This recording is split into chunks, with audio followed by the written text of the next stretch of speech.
Цяпер мы, Рада Беларускай Народнай Рэспублікі, скідаем з роднага краю апошняе ярмо дзяржаўнай залежнасці, якое гвалтам накінулі расійскія цары на наш вольны і незалежны край. Ад гэтага часу Беларуская Народная Республика обвешается незалежной и вольной державой.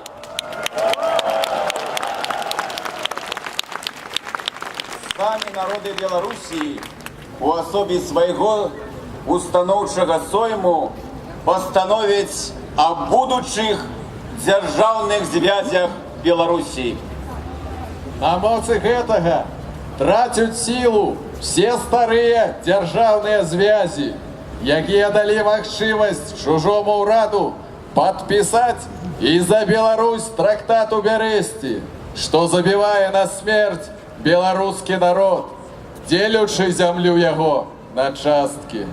На моцы гэтага урад Беларускай Народнай Рэспублікі мае ўвайсці ў адносіны з зацікаўленымі сторонамі, прапануючы ім перагледзець тую частину Берасцейскага трактату, якая датычыць Беларусі, і падпісаць мировую умову з усімі воевавшими державами.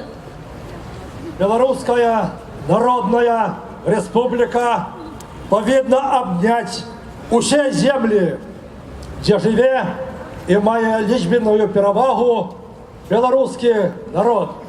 Аласне, Могилевщину, белорусские части Минщины, Гродненщины с Гродной, Белостоком и іншими, Віленщини, Витебщины, Смоленщины, Черниговщины и сумежные части соседних губерний, заселенные белорусами.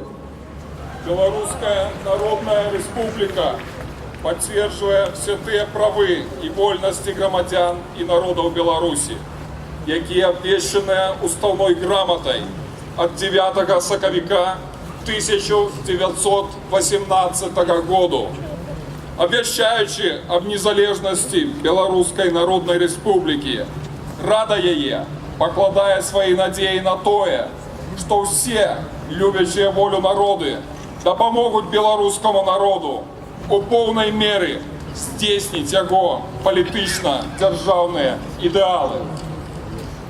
Рада Белорусской Народной Республики дана у Менску белорусским 25 сакавіка 1918 году.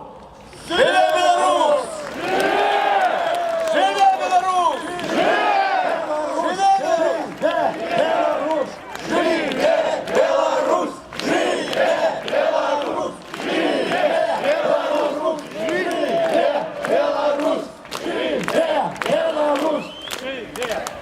Текст третьей уставной грамоты для вас озвучили старшиня Об'єднаної громадянської партії Анатолій Ябецька, старшиня Білоруської соціал-демократичної партії Ігор Борисов, старшиня партії БНФ Ригор Костусьов, старшиня Руху за свободу Юрась Губаревич.